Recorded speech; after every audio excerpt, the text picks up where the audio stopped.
Hi, this is Dr. Gregory Sadler. I'm a professor of philosophy and the president and founder of an educational consulting company called Reason.io, where we put philosophy into practice.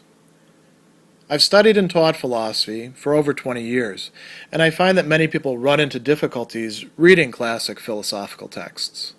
Sometimes it's the way things are said or how the text is structured. But the concepts themselves are not always that complicated, and that's where I come in. To help students and lifelong learners, I've been producing longer lecture videos and posting them to YouTube. Many viewers say they find them useful.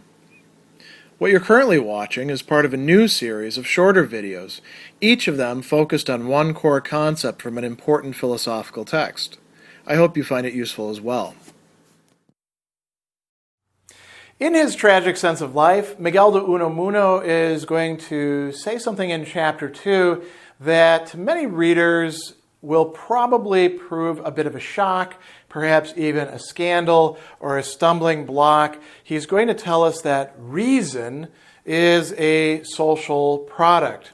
And now remember, he's telling us this, over 100 years ago, and in a context in which European culture and the culture of the West has really become self-aware of how contingent it is, not just including its, technological developments, but perhaps we might even say the technology of the human mind. And that would include the faculty of reason. A lot of people, when they hear people saying things like reason is a social product, are very worried that we're denying that there's anything in human beings that's determinative, that's universal. We're saying it's all just purely cultural, that reason would be, as we say, socially constructed. And Unamuno thinks that, like a lot of people point out, that saying something is socially constructed doesn't mean it's just purely, a product of culture. Unamuno would actually agree with them, and he's, following to some degree as well in the footsteps of genealogists like Nietzsche in pointing this out, and perhaps you could also say Jean-Jacques Rousseau. But he's got a somewhat different take on it. And why do we get so worried in hearing this sort of thing?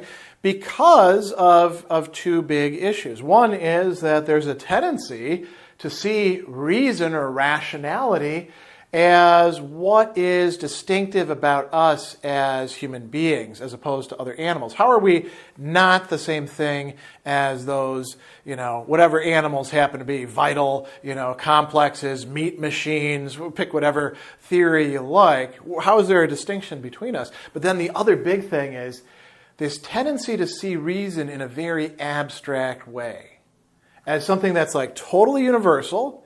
Every human being has a faculty of reason, and that faculty of reason has to be more or less the same in everybody. I mean, some people, obviously, children, it's not completely engaged, but it's there in potential, and it'll come into actuality. But we also see it as like completely individuated. So like reason exists in this person here and in this person here. And that's where the total likeness comes about. And if you think about that idea, that's a crazy idea. There's no evidence for that whatsoever, right? We do all sorts of testing on people, and those tests are at best proxies for what happens to be going on in their brains at this particular point in time when they sit down in this artificial condition to take those tests. There's, we can theorize about there being like a universal faculty of reason in every single human being, but it's not like a motherboard that's been churned out in a factory and should have exactly the same parts. Although, as we know, because this is the whole reason customer service exists for computer companies, that's not the case. There's always things going wrong as well. So let's come back to Unamuno's view. He says reason, the distinguishing mark of the human being, according to most philosophers, obviously he thinks that affectivity is just as important, is a social product, he says. Why? He says, we don't live alone. We're not an isolated individual, but a member of society. There's not a little truth in the saying that the individual, like the atom, is an abstraction. Yet, yes, the atom apart from the universe is as much an abstraction as the universe apart from the atom. And the individual maintains their existence by the instinct of self-preservation. Society owes its being and maintenance to the individual's instinct of perpetuation, of love, right? And he says, from this instinct, or rather from society, springs reason. And then he's got this phrase, reason, that which we call reason, reflex and reflective knowledge. The distinguishing mark of man is a social product. You don't get reason as reason apart from people living in society and developing within society. So he's got some interesting theorizing here about language, and probably the key element of that is articulateness. He says that perhaps reason owes its origin to language. We think articulately, that is reflectively, thanks to articulate language. And this language, why do we have language in the first place, arose out of the need of communicating our thought to our neighbors.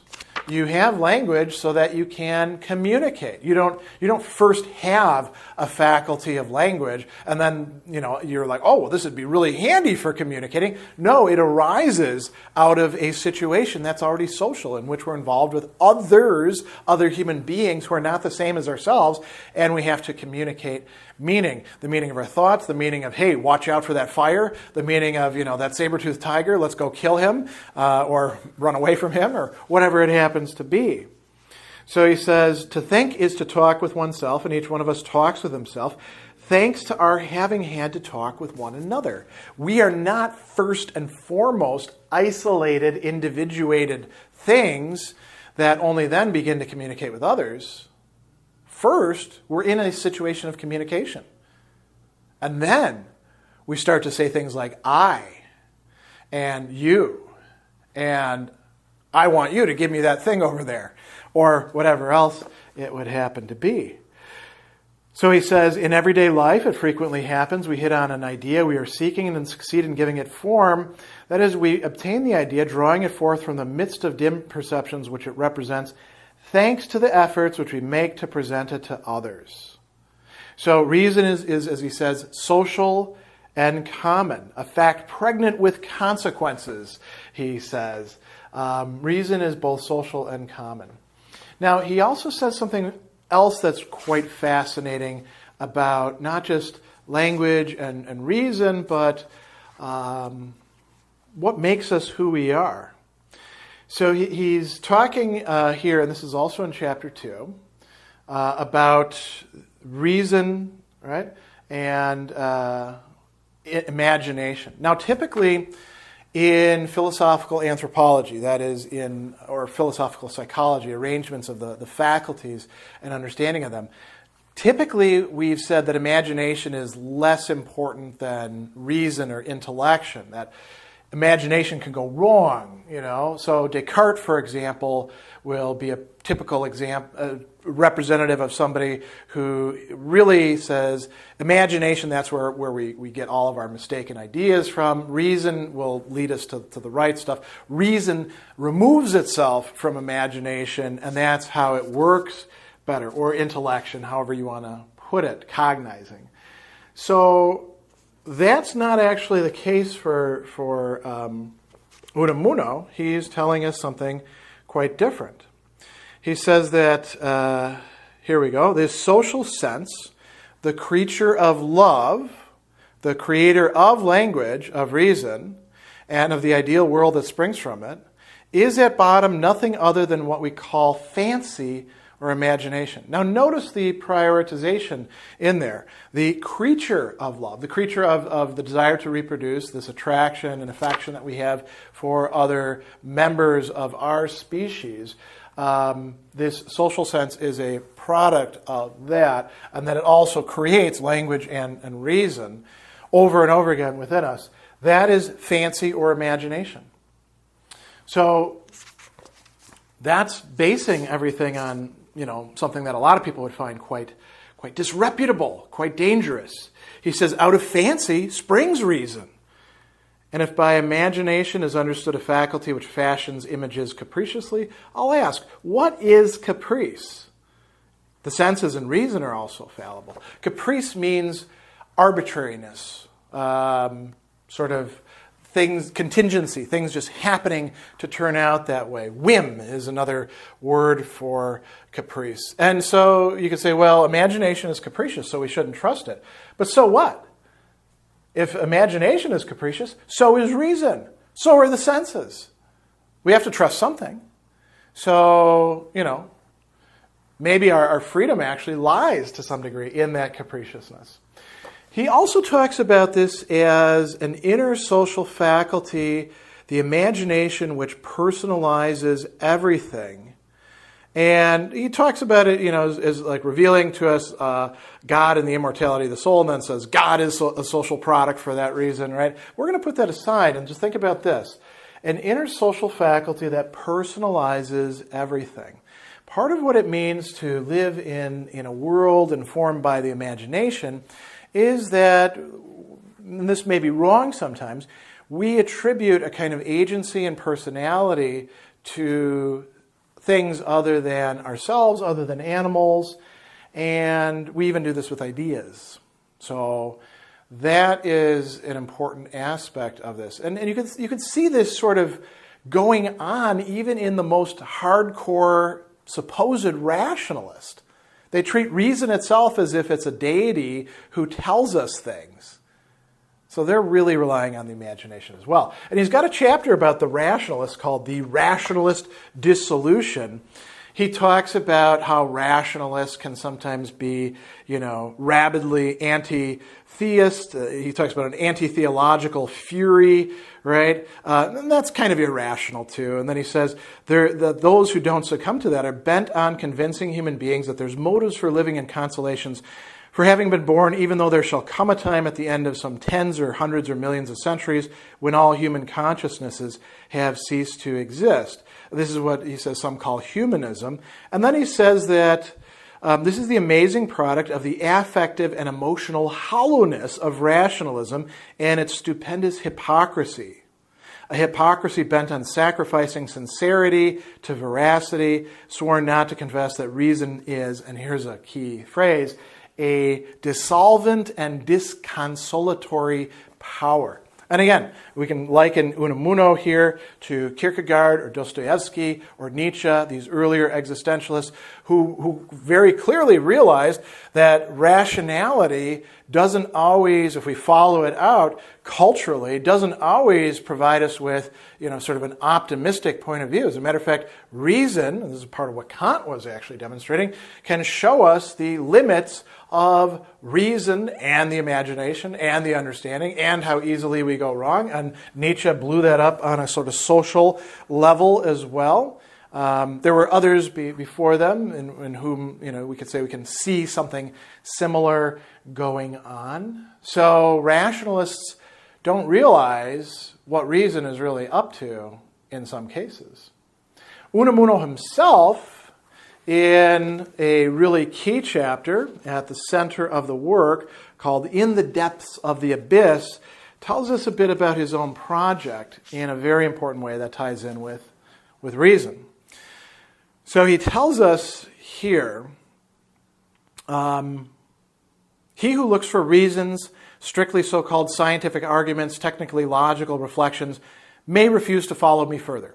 Anybody's right. You don't have to read the book. You don't have to continue out of the argument, right? Reason doesn't actually compel us in the ways that people think it does. He says, throughout the remainder of these reflections on the tragic sense, I'm going to fish for the attention of the reader with the naked, unbaited hook. Whoever wishes to bite, let him bite, but I deceive no one. And he goes on and he says, if in that which follows you shall meet with arbitrary apothegms, brusque transitions, inconsecutive statements, veritable somersaults of thought, do not cry out that you've been deceived. We're about to enter, if it be that you wish to accompany me, on a field of contradictions between feeling and reasoning, and we shall have to avail ourselves of the one as well as of the other. We need both reasoning and feeling in order to make progress in philosophy. And then he says, that which follows is not the outcome of reason, but life. Though in order that I may transmit it to you, I will have to rationalize it after a fashion. And then here, after referring to Walt Whitman, he actually says that I'm not the begetter of the fancies I'm about to set forth. By no means they've also been conceived by other men, if not precisely by other thinkers, who have preceded me and who have exhibited their life and given expression to it. So again, reason as a social product coming out of the fancy, relying on some of the insights of others is a part of being rational. And then here's the crux of where he's going. Does this mean that in all that follows in the efforts of the irrational to express itself, there's a total lack of rationality? No. The absolutely, irrevocably irrational is inexpressible, is intransmissible. And here he coins an important phrase. But not the contra-rational. So there's a difference between the irrational and the contra-rational. He says, maybe there's no way of rationalizing the irrational, but there is a way of rationalizing the contra-rational. That is by trying to explain it. Once again, the act of communicating with another person is part of how rationality plays itself out. He says, since only the rational is intelligible, really intelligible, since the absurd, being devoid of sense, is condemned to be incommunicable, you will find that whenever we succeed in giving expression and intelligibility to anything apparently irrational or absurd, we invariably resolve it into something rational, though that it be into the negation of that which we affirm. So this tells you what his own process and self-understanding of the product in this book is intended to be. Reason is understood as not something that we just have, fortunately within ourselves as like our own set of tools. No, it's something that we share with others by virtue of the fact that we are social creatures, and we also have this imagination, which could be an individual imagination, it could be the imagination of others that we rely upon, or it could be some sort of social imagination. So this is a very nuanced and, I would say, arguably important conception of reason, rationality, that which is supposed to be essential to human beings.